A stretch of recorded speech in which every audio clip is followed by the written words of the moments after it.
So to be completely honest, I owe a great deal of my confidence, my strength, my character, even my current body composition to this guy. Wait, did I say this guy? Sorry, Mabel, not you.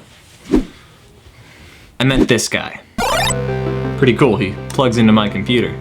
When I look back on my life, I see that growing up, I was a lot of things, but two of those things were, 1, incredibly unathletic, and 2, totally addicted to video games. My dad was a local legend wrestling coach, my brother was an all-star football and baseball player, and me, I was the scrawny, clumsy kid who even played basketball for 2 years and didn't score a single point. Put a ball in my hand, and I'm hopeless. Put one of these in my hand, and you won't see me for 8 hours. As I grew up into a skinny fat teenager, you know, when you're at a pretty healthy BMI, but you're actually kind of cheating the system because although nobody can tell from the outside, your physique is actually 100% body fat. So yeah, as I was growing up, my brother and my father convinced me to stop pretending to be Super Mario and to be my own man. And that meant finding my way into the gym. And lucky for me, at a pretty early age, I started lifting weights and I liked it. This wasn't like the other sports I tried. First of all, there were no balls involved, which made me feel pretty confident and comfortable, but there were also no real opponents and there were no teams. It was just me versus me. And there was a really straightforward path to be followed. And after a few months of this, I realized, oh my god, I finally am Super Mario.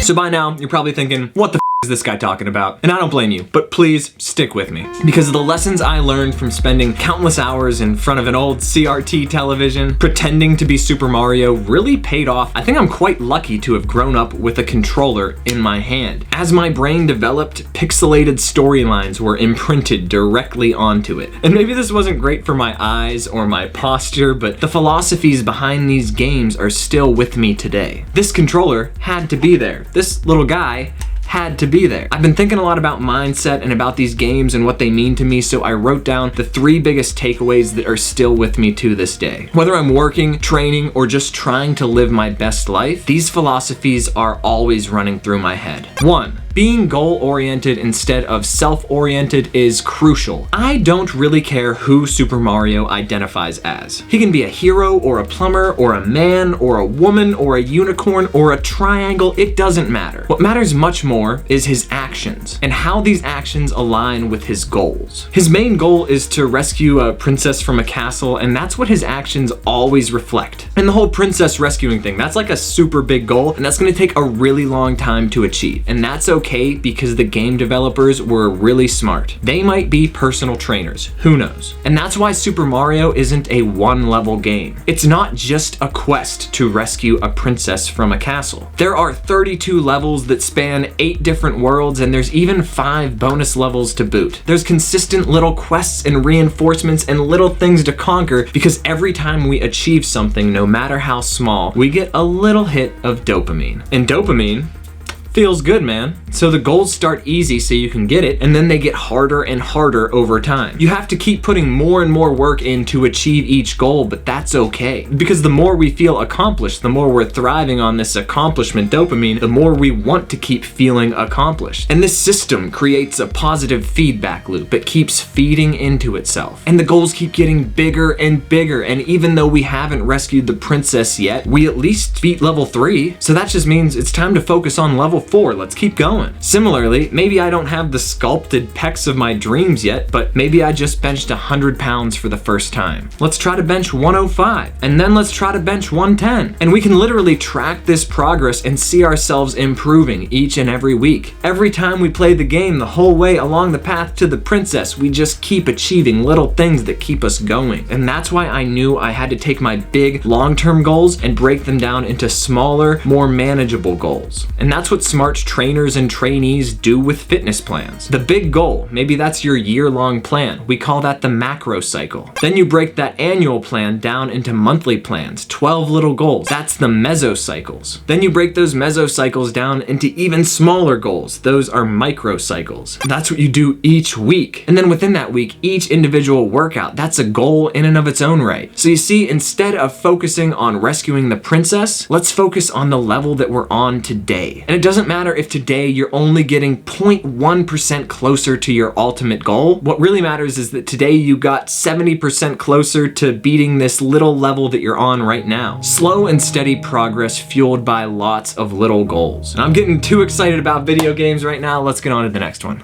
2. Failure doesn't mean the game is over. It means try again with experience. So this funny thing happens when you're playing Super Mario. He's going along the map and then he falls into a pit, whoops, and then he starts back again at the beginning of the level, ready to go. This dude gets right back on track without even thinking about it. He fell into a pit, now he knows where the pit is. Time to play the level again. There's no guilt, there's no shame, there's no insecurity, and maybe this time he won't fall into that same pit. Or maybe he will, but that doesn't mean he's gonna stop trying. He's not being hard on himself. He's just restarting the level, getting right back on track, and trying again. So I still try to channel this in myself, but I like to refer to it as the whoops mentality. I screw up too. I fall off the map. I get off track, I eat too much, I drink too much, I sleep too little, I wake up sweaty, stiff, and hung over. I do this too. But when this happens, when you wake up feeling crappy, there are typically 3 things that people tend to do. 1, you can let shame take over. You can give up on yourself entirely and you can wallow in self-doubt and you can never get back on track because you don't deserve the opportunity to keep going. 2, you can let guilt take over and you can try to undo your bad behaviors by setting new, crazy, and unrealistic expectations of yourself that you can never live up to in a sustainable long-term way. Or 3,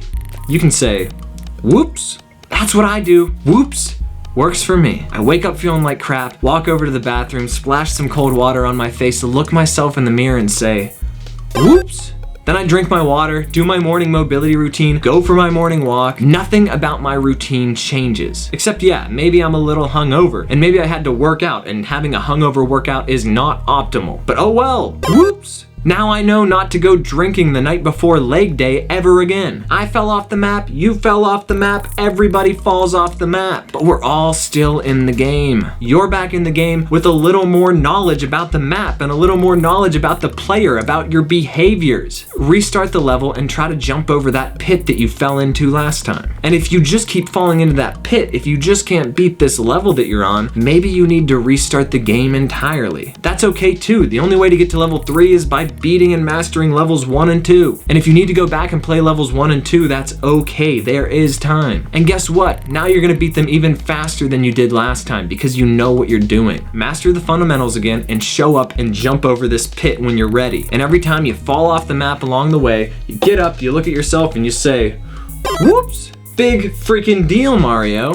Nobody ever reached their goals by giving up on themselves. Nobody ever reached their goals out of fear and shame. Nobody ever beat Super Mario without playing the game. And nobody ever beat the game without falling off the map. You're going to fall. You're going to go off plan. You're going to eat too much. You're going to move too little. You're going to miss workouts. But when you start to feel bad, just know that you're not alone. Know that we're all out there falling off the map with you. And to quote that annoying burpee guy on YouTube, fall down, get back up, and say, oops. 3, compare yourself to who you were yesterday, not to who someone else is today. I know how the modern world works, but back in my day, it was just me playing Super Mario by myself. And yeah, that does sound kind of sad and lonely, but really that battle between me and me, it's just me versus me. That really hits close to home. Because when I was playing Super Mario, it only mattered if I did better today than I did yesterday. Similarly, it doesn't really matter what Brad Pitt or Hugh Jackman looked like in their latest feature film. You don't need to care about them. There's no sense in comparing yourself to them. There is no sense in adopting their training plan or their diet plan or their picture-perfect morning routine. None of this really makes sense for you because you're not them. You're you. You've got your own goals. You've got a different routine. You need your own plan. And you need to be setting little manageable goals for yourself that you can actually achieve. Not goals that Dwayne "The Rock" Johnson could achieve, goals that you can achieve. Remember takeaway 1, be goal-oriented and take those big plans and break them down into little plans. Don't focus on somebody else's physique. Don't focus on somebody else's goals. Focus on you. And this is so much easier said than done. I totally feel you. But I promise you, when you focus on other people, you are only seeing the highlight reels of of their lives. Especially in this fitness influencer Instagram age, they're not going to tell you this. But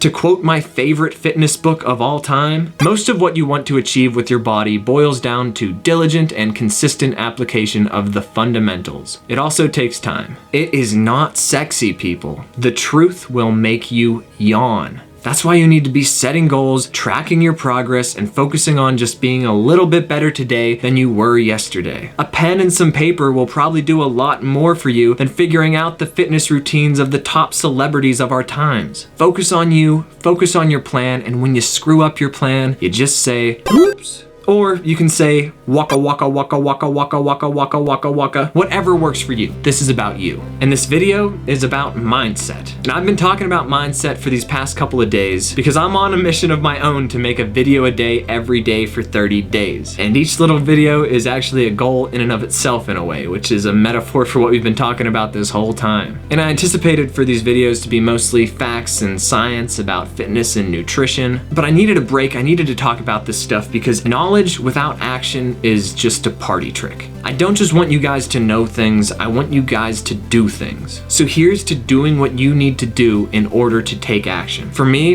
that meant finding the deeper meaning behind video games. There's a deeper meaning behind this little Italian plumber man that lights up when I plug him into my computer. So look at your own life, look at your history, and look for those deeper meanings that can help to fuel your progress towards your ultimate goals. Create a systematic plan that will actually help you achieve those goals and break it down into smaller goals so that you can stay motivated. And if you have some fitness goals of your own and you need some help creating that plan that's gonna get you there, I already have a video on the topic of creating an effective training plan for yourself. So I'll bloop that video up here and I'll link it below in the description. And when you watch that video, there'll even be a link so that you can get your own training tracking template so that you can track your progress every day and always be comparing yourself to who you were yesterday. And if you want even more help than that, reach out, comment below, message me on Instagram, although I'm off Instagram for the month of December, but I'll get back to you in the new year, I promise. Or your best bet is probably to use the contact form on my website and we can start a conversation today. And no pressure, I'm not gonna try to sell you anything right off the bat. I just wanna figure out how we can get you doing what you need to do so that you can end up where you wanna end up. I don't want you putting in work if it's not gonna get you rescuing that princess from the castle. And that's the honest to God truth, people. So here I am, making a video a day, every day for 30 days, and until tomorrow, I'm gonna go pretend I'm Super Mario. Game on. Shooting that thumbnail was simultaneously the most self-absorbed and embarrassing thing I've done in the past several months. But I'm glad it's over.